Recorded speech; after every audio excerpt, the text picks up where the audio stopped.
Brighton's finest. Brighton's finest. Juice. Where are you at the moment? Which part of the world? In Shepherd's Bush.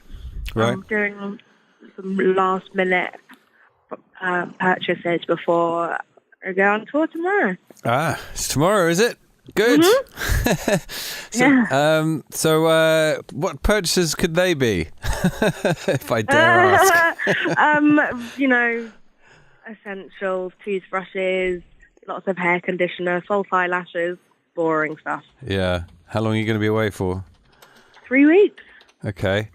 So it's quite a long jaunt for you, isn't it? And it's off the back of the new album, which is called Vessel of Love. Mm-hmm. Came out last Friday, I think it was, or the Friday before. Yeah. Yeah. And it's your third album, isn't it? Your third album as Hollie Cook, I believe. Mm-hmm. Correct. And it's a great album. Really enjoyed it.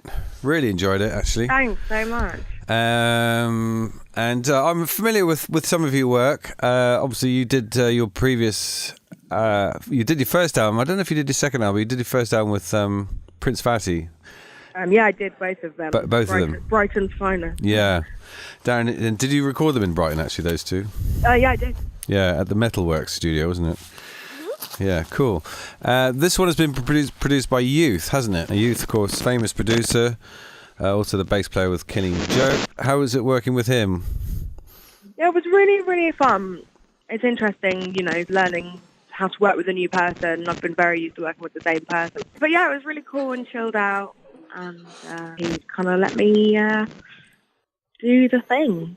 Basically, Joe Wobble and Youth are old friends, and they've known each other for a long, long time, obviously. And so Joe Wobble basically gave you some songs, or gave you some bases of a few songs to work from. Yeah. Basically, there was some overlap in creativity, and he had a few songs left over that I really wanted. Yeah. So I finished writing them. Okay, brilliant. And where did the rest of the material come from? Me and you, I guess, okay. Working together. Worked with Alex Patterson from The Orb, and Gaudi, another great Italian producer. So, yeah. Yeah. Okay. And can you tell me about the song itself and the title track, Vessel of Love? Is that one of your songs? Is that one of Joe Wobble's songs? That's one of mine. It was one of the last songs I wrote for the album, actually. And it's just about soul searching, really. I was needing to express like a feeling of being a bit lost in the world and figuring out my relationship with myself. And the vessel is I was seeing the vessel as my body. And sort of the vessel of love is like, I suppose the idea of it is just to live, as lovingly as possible in all areas and aspects of life. It feels like a good thing that we should all be doing a bit more of. Well, the album's got a really kind of upbeat, warming vibe, hasn't it? It's just a really nice glow about it all, I think. Good. That was the point. Yeah. Yeah. So, where was it recorded in his studio? In is it Spain, or is it somewhere else? Yeah, we recorded some of it in Spain, overlooking the mountains in Granada, which was all right. Yeah. And the rest was recorded in London. Sure. It's freezing cold here, isn't it? Yeah. Today is really, really cold. I'm just thinking about Spain, just as we're talking about. Oh no, I've already been fantasizing about summer. Yeah. Got a little longer to go just yet. Yeah, I'm sorry. Yeah. Okay, so for a little bit of background, if you don't mind, some people don't know much about you, but if I'll just recap, your dad is Paul Cook of the Sex Pistols, famous band, of course. He was the drummer in the band, indeed. And your mother was also a musician as well, wasn't she? She was a backing singer for Culture Club. She was a singer, yeah. Yeah, and then you joined the Slits, and I think the Slits have been going since the punk era. But you're only about 30, aren't you? So you obviously weren't even born well, years. Not the first time. Years round, after. Years after punk music started. But you joined the sort of the last version of the Slits, didn't you?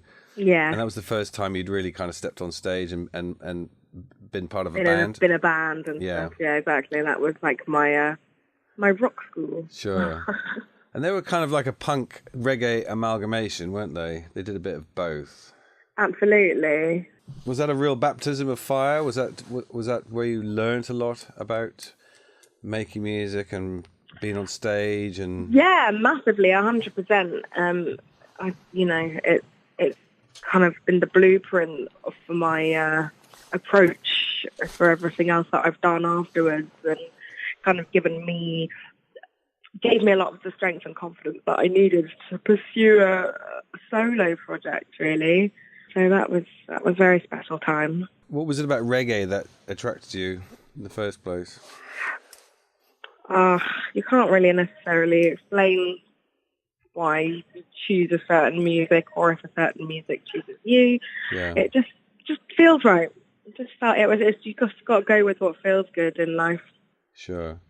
And you call it tropical pop, don't you? That's what you like to call it, apparently. Yeah, I mean, the starting point of my influences is clearly very much based in reggae. Yeah. But I feel like it's got some other stuff going on. Much more than just a reggae artist. Okay, cool. So you're starting the tour tomorrow. You're playing what's the first date? Nottingham, isn't it? Nottingham, yeah. And then you're coming to Brighton on the 15th of February at the Haunt. What's going to be the live setup? The live setup is going to be myself backed by the General Roots band. General Roots will be opening as well, so I definitely recommend getting down early for another gorgeous set of London lovers rock vibes. Yeah.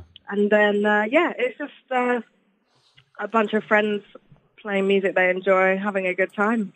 And, we like to make people feel good. Brighton's finest. Brighton's finest. Juice.